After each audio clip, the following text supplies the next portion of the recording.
नमस्कार दोस्तों, welcome to study पाठशाला। आइए शुरू करते हैं आज का सेशन। आज के हमारे प्राइम एजेंडाज पे क्या होंगे कि जर्मनी में इलेक्शन कंक्लूड हुआ है, तो वहाँ पे किस टाइप की गवर्नमेंट फॉर्म होने वाली है, और थोड़ा यूरोपियन पॉलिटिक्स से जुड़ी हुई चीज़ों को जानेंगे यहाँ पे। फिर मखाना बोर्ड को बनाए जाने से रिलेटेड कुछ न्यूज़ है, कुछ इंटरेस्टिंग फैक्ट्स हमें यहाँ पे पता लगे हैं, we will look into that. और इंडिया के लिए एक अपॉर्चुनिटी है और एक अलार्मिंग मैसेज है कि हमें सिर्फ लेबर इंटेंसिव एंगल पे नहीं सोचना है, आपको इनोवेशन भी करनी है आपकी इंडस्ट्री में, तो उसको समझा जाएगा। दूसरी चीज़, ग्लोबली अगर हम देखें तो आने वाले समय में स्किल्ड जॉब्स की बहुत रिक्वायरमेंट होने वाली है। वो इंडिया के लिए अच्छी अपॉर्चुनिटी है, विल लुक इनटू दैट। आपको अपने मेंस के लिए बहुत अच्छा यहाँ पे डाटा मिल जाएगा और कंटेंट मिल जाएगा फ्रॉम योर मेंस परस्पेक्टिव। ठीक, फिर ट्रंप के पावर गेम की यहाँ पे बात करेंगे कि Donald Trump is surprising everyone including the European partners. तो आइए शुरू करते हैं इस सेशन को। जर्मन इलेक्शंस जो हैं वो अब कंक्लूड हुए हैं, and there is a news that this party is going to be there. Okay, तो इस पूरे खेल के अंदर चल क्या रहा है आपको एक बात समझनी होगी।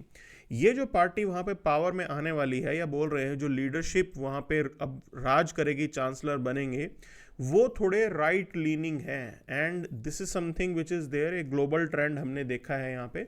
स्पेसिफिकली यूरोपियन पॉलिटिक्स के अंदर अगर आप देखें, मल्टीपल कंट्रीज के अंदर राइट विंग पॉलिटिक्स किसको बोलेंगे आप, मतलब ये लोग थोड़े नेशनलिज्म को आगे चलते हैं। ठीक है, इनको नेशनलिज्म का पॉइंट समझ में आता है। दूसरी चीज़, they have their inclination towards saving the culture, अपने कल्चर को ये बचाने की तरफ चलते हैं।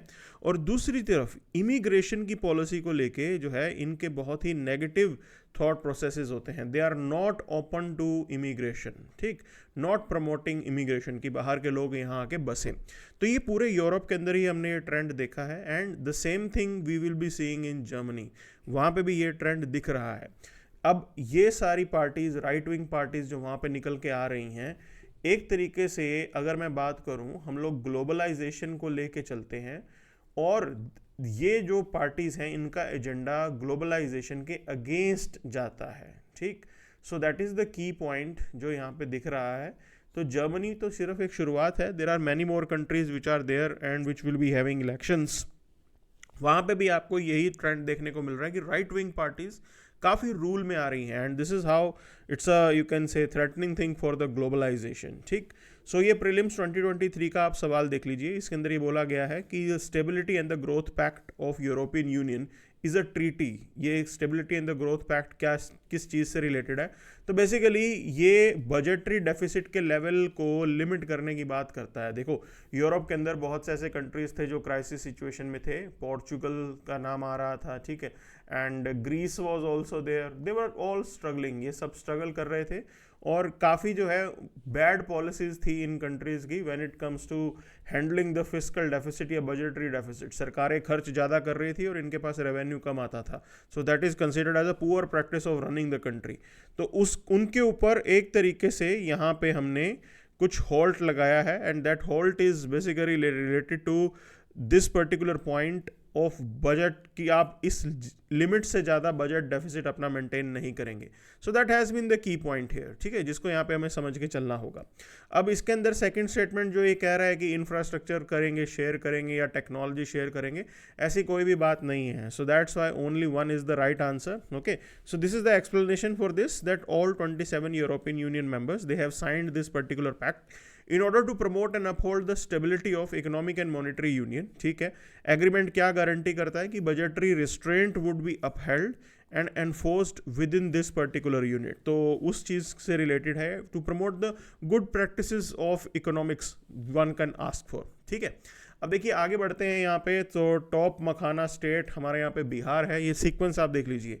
असम में उसके बाद होता है मेघालय में मखाना होता है, and this makhana is considered as a super food, काफ़ी बेहतरीन फूड ये माना जाता है। और एक इंटरेस्टिंग पॉइंट ये है कि ग्लोबली इसकी बहुत डिमांड है और इंडिया एक्सपोर्ट भी कर रहा है। ये सारे फैक्टर्स हैं यहाँ पे। बट अब आपको मैं दूसरा एक मैप दिखाऊंगा, इनमें से कोई भी exporting centre in producing states के अंदर नहीं है। तो ये पॉइंट समझने वाला है कि यहाँ पे ये पर्टिकुलर स्टेट्स बिहार, असम, मेघालय, ये मखाना प्रोड्यूस तो कर रहे हैं लेकिन एक्सपोर्ट नहीं कर रहे हैं। तो how this is you can से इम्पॉर्टेंट न्यूज़ फॉर अस। ये दिखाता है कि प्रोसेसिंग का काम यहाँ पे नहीं हो रहा है। ठीक, आपको इन पर्टिकुलर स्टेट्स के अंदर प्रोसेसिंग इंडस्ट्री लगानी पड़ेगी, अदरवाइज वहाँ के लोकल किसान को इसका नुकसान होगा। अब आप देखिए यहाँ पे चंडीगढ़, लुधियाना, यहाँ ये स्टेट्स जो हैं ये मखाना एक्सपोर्ट कर रहे हैं, और अब आप समझ लीजिए कि यहाँ पे तो मखाना उगता ही नहीं है, मतलब पंजाब में मखाना नहीं उगता, लेकिन Punjab is one of the leading exporter of makhana, बहुत ज़्यादा यहाँ से लोग एक्सपोर्ट करते हैं। And then you can say multiple coastal areas जहाँ पे मखाना जो है उसका एक्सपोर्ट किया जा रहा है। So this is something that you should know, ये पूरा इंसाइट आपको होना चाहिए। और अगर हम बात करें तो गरीबी बिहार में है, ठीक है, असम के लिए अंदर भी यू कैन से अनएम्प्लॉयमेंट भी होगा, वहाँ पे भी किसान जो है उसकी हालत कुछ ज़्यादा अच्छी नहीं होगी। तो one has to understand and considering these particular facts government decided to have some processing centre in these respective states, और ये ज़रूरी है आज की डेट के अंदर।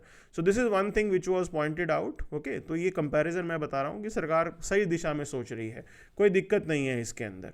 सो मूविंग फर्दर, आगे चलते हैं। देखिए, हम लोग सब लोग कहते हैं कि इंडिया के पास एडवांटेज है when it comes to labour, ठीक है, कि कैसे लेबर जो है एडवांटेज काम करेगी। तो बेसिकली हमारी लेबर जो है चीप लेबर, हम बोल रहे हैं ना, सस्ते दाम पे काम करते हैं, तो ये पॉइंट बोला जाता है। अब देखो, एक चीज़ समझनी है, अगर आप लेबर इंटेंसिव इंडस्ट्री को भी उठा के देख लीजिए, चाहे आप गारमेंट इंडस्ट्री उठा लीजिए, ओके, या कोई और लेबर इंटेंसिव इंडस्ट्री उठा लीजिए, विदाउट इनोवेशन वो लोग भी नहीं चल सकते हैं। तो आपको एक बात समझ में आनी चाहिए, आज की डेट में आपको इनोवेटिव कुछ, एक तो प्रोडक्ट आपका इनोवेटिव होना चाहिए, दूसरा जिस सिस्टम के थ्रू आप प्रोडक्शन कर रहे हैं वो भी इनोवेटिव होनी चाहिए। तो दो चीज़ें रिक्वायर्ड है यहाँ पे। अगर आप ओवरऑल इंडियन वर्कफोर्स मार्केट की सिचुएशन देखेंगे, so only 21% in regular jobs, this is one fact, मतलब 79% अभी भी जो है इनफॉर्मल जॉब्स में ही है। सो ये सबसे बड़ी प्रॉब्लम है यहाँ पे। इनफॉर्मल जॉब्स का मतलब है जो आपके यहाँ पे सिक्योरिटी के जो रूल्स वगैरह हैं वो वहाँ पे लागू ही नहीं होंगे, क्योंकि वो इनफॉर्मल है, रिकॉग्नाइज्ड ही नहीं है, ठीक है। सो कैजुअल और सेल्फ एम्प्लॉयड वर्कर्स हैं यहाँ पे, and half of the regular workers they face informal conditions, no contracts, no social security. Corporate attitude की बात करें तो they call for corporate leaders for long working hours. Okay, अब ये भी एक नई चीज़ यहाँ पे है कि भाई ज़्यादा आपको ज़्यादा काम करना है, दिस एंड दैट। और industries competitive advantage derived from cheap labour rather than the technology. अब इसके भरोसे हम बैठे हैं। देखो, टेक्नोलॉजी तो आपको इन्फ्यूज़ करनी पड़ेगी, अदरवाइज आपको लॉन्ग रन में इसका नुकसान होने ही होने वाला है। That is the important point here, ठीक। सो इंडिया के अंदर वर्किंग आवर्स लंबे होते हैं, on an average 46.7 hours per week जो है हमारे यहाँ पे लोग काम करते हैं। So that is considered as you can say this is the point here. अच्छा, अब इसके अंदर जो की पॉइंट है जो हमें समझना है, स्ट्रक्चरल शिफ्ट हमें ज़रूर एक बार समझना होगा। सो आपके यहाँ पे हो क्या रहा है कि ऑर्गेनाइज से अनऑर्गेनाइज की तरफ जाया जा रहा है, dominance of small unregistered enterprises. Okay, 70% manufacturing workforce वहाँ काम कर रही है। तो इसका नुकसान है, एक तो लेबर लॉज वगैरह जो है वो ठीक से इंप्लीमेंट नहीं होंगे, उनके राइट्स जो है रिकॉग्नाइज नहीं होंगे। So this is the challenge that one has to understand. Payment delay होता है, refusal to increase the price part prices, ये भी देखने को मिलता है। स्टेट सपोर्ट इसके अंदर नहीं है, मतलब अगर कोई स्कीम हो भी तो इतनी छोटी सी इंडस्ट्री है, इतनी छोटे लेवल की इंडस्ट्री होगी कि उनके पास कैपेसिटी ही नहीं होगी ज़्यादा कुछ बड़ा करने की। तो ये भी अपने आप में एक चैलेंज होगा कि गवर्नमेंट की सपोर्ट अगर दे भी देंगे, still they will not have that capacity to you can say do something big.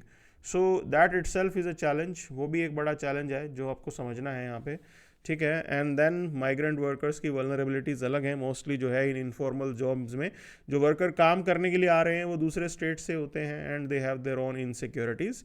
So that is what the key thing is, ठीक है। ये सारी चीज़ें हैं यहाँ पे। तो एक चीज़ बताया जा रहा है कि India stagnant global garment export, ये 3.1% पे ही चल रहा है ओवर 2 डिकेड्स। तो कंपटीशन है हमारा चाइना से, वियतनाम से, बांग्लादेश से, तो हम अभी तक इसे बढ़ा नहीं पाए हैं। देखो, हम गारमेंट इंडस्ट्री की बात करते हैं, और गारमेंट इंडस्ट्री का फ़ायदा क्या होगा, ये लेबर इंटेंसिव इंडस्ट्री है, तो अगर इसका एक्सपोर्ट पोटेंशियल अगर आप एक्सप्लोर करें, सो that is something which will be good for us. But point is this, ये अभी तक 3.1% पे ही चल रहा है, तो पिछले 20 सालों की बात हो रही है ये। So something we have to think about, and idea is this, innovation अगर आप लेके आएंगे यहाँ पे, so product quality is also going to be improved, and दुनिया के अंदर अगर कॉम्पिटिटिव और क्वालिटी प्रोडक्ट है तो ज़रूर उसकी डिमांड आप क्रिएट कर सकते हैं. So that is the point here. अब देखिए दूसरा एडिटोरियल पढ़ते हैं हम लोग. इंडिया के लिए अपॉर्चुनिटी है आने वाले समय के अंदर.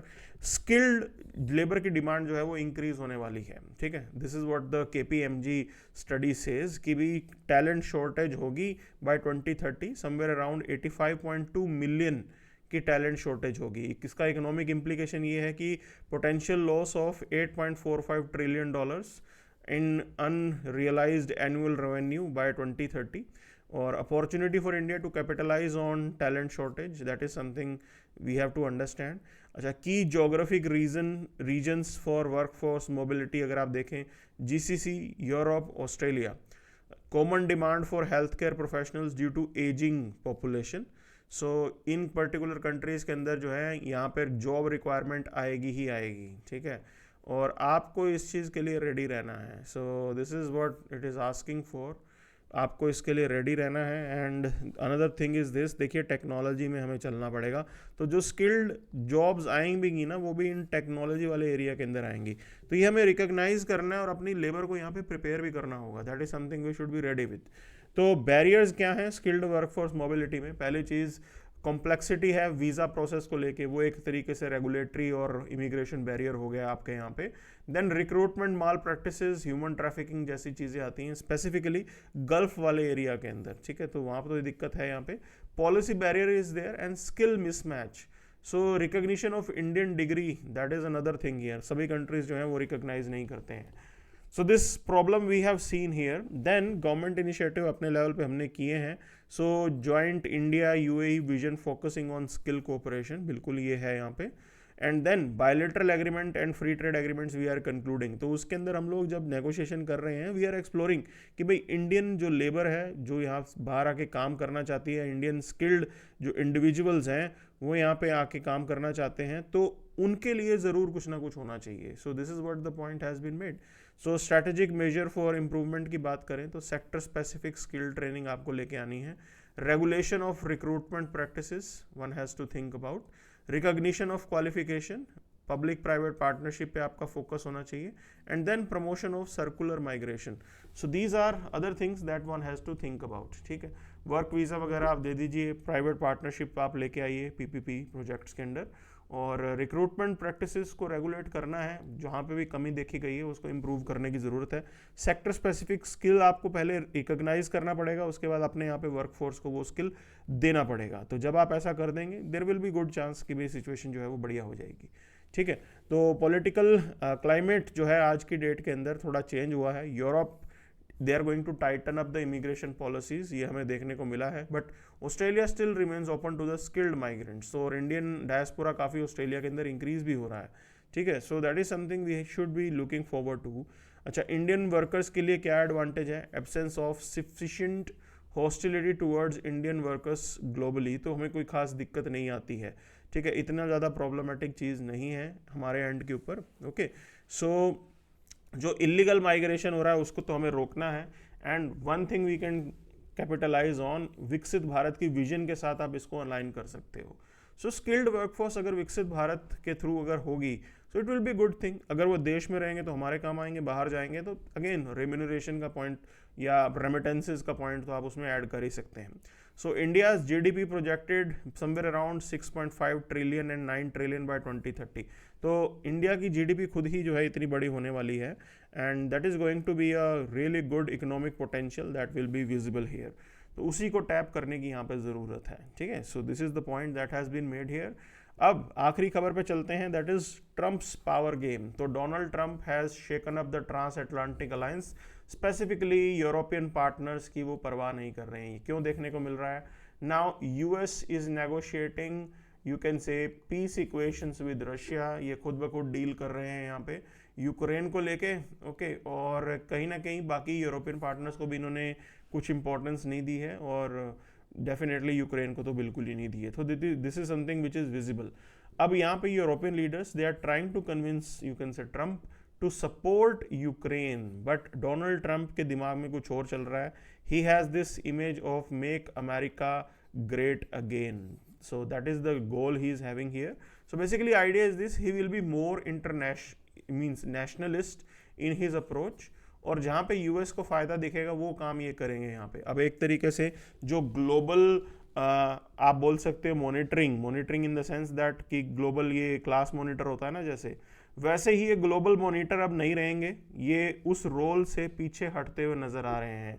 ये कह रहे हैं कि भाई हम खुश हैं जैसे हैं, अब हम ग्लोबल मॉनिटर जो है वो काम हम छोड़ रहे हैं, और एक तरीके से यूएस वापस अपने यहाँ पे आइसोलेशन की तरफ जाता हुआ नज़र आ रहा है। भी वो कह रहा है कि भी मैं खुद ज़्यादा इंटरनेशनल पॉलिटिक्स में नहीं होऊंगा, मेरा फोकस होगा अमेरिका को रिवाइव करना, अमेरिका के ऊपर फोकस करना, अमेरिका के अंदर इंडस्ट्री को लेके आना, so that it can reach to the top. And they have recognise this कि भाई उनको जो है मॉस्को और बीजिंग के साथ उनका कंपटीशन है। ये यूरोपियन लीडर्स और इनकी पॉलिटिक्स में हम पढ़ेंगे नहीं, जहाँ पे हमें फ़ायदा दिखेगा वहाँ पे हम अपने फ़ायदे की बात करेंगे। This is something that they have here, ठीक है। और आइडिया ये है कि भाई यूएस के ऊपर यूरोपियंस जो हैं वो काफ़ी रिलाई कर रहे थे, और यूरोपियन लीडर्स ने ये भी कहा है कि भाई यूएस का और हमारा 80 सालों का कम से कम जो है अलायंस है, और that thing is being moving away, वो चीज़ अब यहाँ पे हटती हुई नज़र आ रही है। So this is something which is there. और ये कहाँ देखने को मिला हमें, यूक्रेन पीस टॉक्स को लेके ही बात हो रही है, तो he is ready to you can say negotiate with Putin. और अगर US if US is out of this particular you can say Ukraine support, then very soon Ukrainians they are going to end the war. उसके बाद जो है peace deal हो जाएगी and they are going to lose the territory जो उनकी थी यहाँ पे। Okay, so this is what has been the key point hair. Historical context अगर आप देखेंगे तो पहले भी ट्रंप ने जो है नेटो कंट्रीज़ को थ्रेट किया था कि US will move out of NATO. Okay, and idea was that कि ये कह रहे हैं कि यूएस ही मिलिट्री एक्सपेंडिचर करता है, बाकी कंट्रीज़ अपना खर्चा ही नहीं करते हैं। तो that's the point that they made. और अपकमिंग मीटिंग में they will have meeting with Macron, और जर्मन लीडरशिप के साथ भी यहाँ पे इनकी बातचीत होगी। Okay, so these are the key points that he might look into। और यूरोपियन लीडरशिप रिस्पॉन्सेज क्या हैं, they have recognise this particular dangerous thing. Japan ने भी ये चीज़ रिकॉग्नाइज किया, यूरोप ने भी ये चीज़ रिकॉग्नाइज किया। अब होगा क्या, they will diversify their ties. Okay, और इसका फ़ायदा क्या हो सकता है, इंडिया जैसे कंट्री को हो सकता है। तो हमारी इक्वेशन अब यूरोप या जापान के साथ इंडिविजुअली हम उनके साथ बात करके अपने रिलेशन को बेटर कर सकते हैं। जो लिंक यूरोपियन मीन्स यूएस का होगा वो अब रिक्वायर्ड नहीं होगा। So that will be you can say gain for us, because these countries they will also be looking forward to diversify their ties. इनको भी चाहिए और रिलायबल पार्टनर्स यहाँ पे, तो इंडिया तो एक अच्छा रिलायबल पार्टनर डेफिनेटली है ही। Okay, so that is what we have for today's news. Thank you for the day.